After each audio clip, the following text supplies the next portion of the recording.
مساء الخير، مساء الجمال، مساء الحب عليكم جميعا. طبعا احنا بنعمل ريفيو مع بعض لمجموعة فنادق البطرس. النهاردة هنعمل ريفيو مع بعض الفندق قوي جدا من مجموعة فنادق البطرس، جانجل اكوا بارك، اللي فيه اقوى واكبر اكوا بارك موجودة في مدينة الغردقة. فيها حوالي اكتر من 35 لعبة لكل الناس اللي بتفضل الالعاب المائية. لازم تنزل جانجل اكوا بارك. وصف تاني على البحر، ولكن كل الغرف بول فيو. هنشوف برضو اكزامبل مع بعض للغرف. ويلا نبدأ الجولة في الألعاب المائية الجميلة ونشوف المكان مع بعض. يلا بينا.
طبعا شايفين الأكوابارك من فوق الكوبري.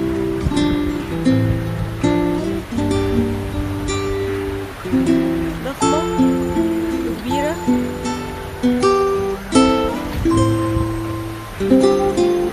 منطقة الأكوابارك للنزلاء فور فري، وبيبقى ليها تيكت.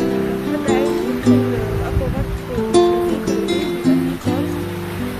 كده جايبين المنطقة كلها.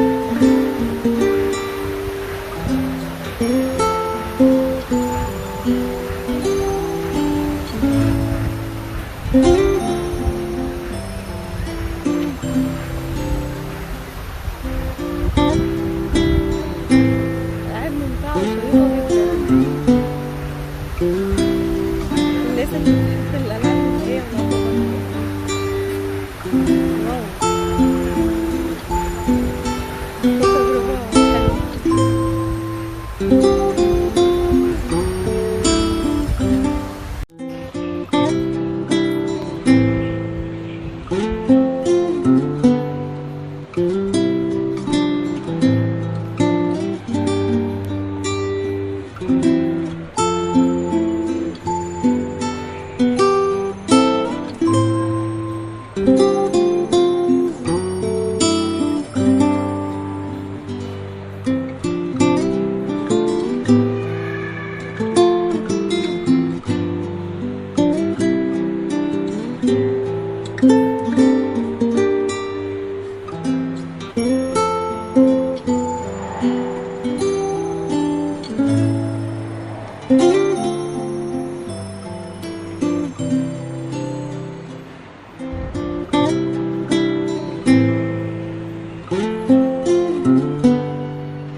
بعض في المكان وشفنا الاكوا بارك وشفنا الجمال بتاع الالعاب اللي موجوده والتنوع، وكمان شفنا الغرف مع بعض، وقلنا ان الستاندر بتاع المكان كله فاميلي روم، والغرف واسعه وجميله واطلالتها كلها على حمامات السباحه، يعني كلها بول فيو. دلوقتي هنعمل بقى ميتنج مع مستر علي السيد فرونت اوفيس مانجر، هيوضح لنا معلومات عن المكان وهيشرح لنا الاوتيل. يلا بينا نبدا مع بعض. مساء الخير مستر علي. اهلا بيك. اكبر فنادق العائليه في الغردقه. الفندق عندنا بيتميز ان هو اكبر فندق فيه العاب او اكوا بارك. في عندنا 35 لعبه، 21 لعبه للكبار، وعندنا 14 لعبه للاطفال. في عندنا عدد 32 حمام سباحه، كمان في عندنا 6 مطاعم مختلفه. طبعا ده اكبر عدد حمامات سباحه موجوده. يعتبر اكبر عدد حمامات سباحه موجود في الغردقه، واكبر اكوا بارك في الغردقه لحد الان خاصه بالجيم الاكوا بارك. كويس طبعا جدا. الفندق عندنا سكند لاين اللي هو مش على البحر دايركت، بس احنا لنا اكسس على البحر في فندق السيستر اوتيل دانا بيتش. في عندنا شاتل باص برضه بيتحرك كل يوم من الساعه 8 كل ربع ساعه. ده فور فري للنزلاء. وفي عندنا هناك على الشط في عندنا بار خاص بينا وعندنا سناكس. طبعا الشاتل باص كل ربع ساعه. المسافه برضه مش بعيده، حوالي 900 متر، بتاخد يعني زي 5 دقائق كده او ماكسيموم 10 دقائق لو لسه عايز يمشي. قريبه جدا. ده قريبه جدا. وشاطئ في السيستر اوتيل حاجه برضه كويسه، فيها الخدمات، فيها شازلونج، فيها شمسيات، فيها البار، فيها كل حاجه. كل الحاجات اللي الجست هيحتاجها موجوده.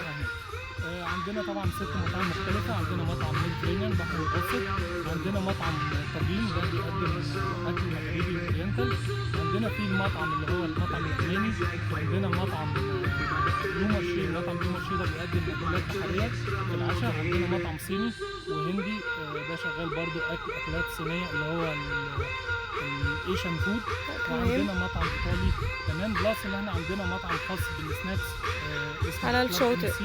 تمام، وبيبقى شغال برضو بفيه اطفال من الساعه 6 للساعه 8. عندنا برضو في مكان خاص بالايس كريم على اساس ان احنا اكتر فندق بيكون فيه عدد اطفال. طبعا اللي عندنا مكان اسمه هنا الاوتيل فاميلي اكتر اوتيل في الغردقه. في وقت لما بيكون الفندق مفول بيكون عندنا حوالي 1000 طفل. في عندنا مكان خاص بالايس كريم شغال من الساعه 12 للساعه 9 يوميا، من 12 صباحا ل 9 الظهر ل 9 مساء. ده مكان خاص بالايس كريم ده عشان الاطفال الموجوده في الاوتيل. في طبعا عندنا الكيدز كلاب ده برضو عندنا الانيميشن تيم، في انيميشن مخصص للاطفال، في عندنا برامج خاصه للاطفال. يعني الاطفال بالنسبه لنا من اهم الحاجات اللي بنهتم بيها على اساس ان ده المين كونسيبت بتاع تمام هو فاميلي اوتيل. الغرف طبعا عندنا بتتميز بالمساحه بتاعتها الكبيره. احنا الغرف عندنا اللي هو بانجلو ستايل عندنا 866 غرفه كلهم بنفس النظام البانجلوز. الغرفه بتبقى عباره عن 2 يونت من جوه بينهم فاصل اللي هو زي سلايدنج دور. في عندي غرف فيها 2+2 وعندي غرف 2+2 تمام، او طبعا 3+2 او 3+1 على حسب. في عندي غرف فيها بانك بيد، في عندي غرف اللي هي فيه كينج سايز واثنين سيبريت بيد او سنجل بيد للاطفال. تمام. عندنا البارات حوالي 12 بار.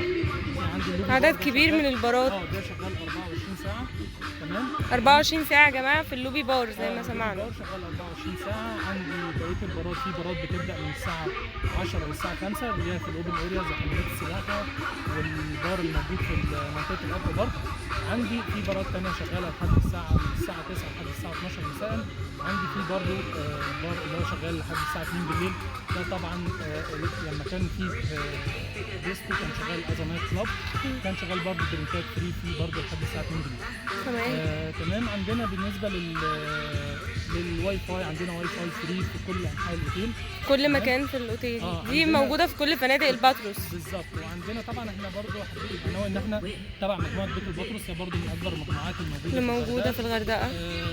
يعني مجموعه الحمد لله رب العالمين طبعا معروف طبعا بتقدم خدمات يعني تكاد تكون قريبه من بعضها مع الاختلاف في الكونسيبت بتاع كل اوتيل، بس السيرفيس موحده يعتبر من اعلى السيرفيس. يعني احنا كنا نكون الترا اول انكلوزيف بالظبط. وكل الريستورانت والمطاعم اللي احنا اتكلمنا فيها دي تبع الاقامه اللي هي سوفت اول انكلوزيف. عندنا الاكل بالنسبه للاوتيل يكاد يكون في 24 ساعه. يعني انا عندي في فطار بيبدا من الساعه 7 للساعه 10، في بعد كده فطار من 10 ل 11 هو الليت بريكفاست. عندي الغدا شغال من 12:30 ل 2:30. في عندي سناكس من الساعه 12 للساعه 4. حلو تمام؟ جدا. عندي العشاء بيبدا من 6 ل 9. في عندي ليت دينر من 10 ل 12 بالليل. وده برضو كان موجود في دانا بيتش يا جماعه في الريفيو اللي بالظبط. انا عملته معاكم. تمام. عندي برضو فيه مكان خاص اسمه لابروش ده خاص بالكيك والكوفي بريك ده شغال يعتبر من الساعه 7 صباحا لحد الساعه 5 وبيرجع تاني يشتغل من 7 لحد 9. فالموضوع الاكل والمشروبات ده متاح يعني يكاد يكون ال 24 ساعه. الغرف بتاعتنا طبعا بيكون فيها ميني بار عباره عن سوفت درينك وعباره عن ميه في الميني بار. بقى في الاخر احب اضيف لكم حاجه. بعد ما عملنا ميتنج مع مستر علي فرونت اوفيس مانجر، اي حد هيحجز من خلالي او من خلال البيج بتاعه كريمان حرب هيكون ليه ديسكاونت في جانجل البطرس 10% اضافي. شكرا ليكم جميعا.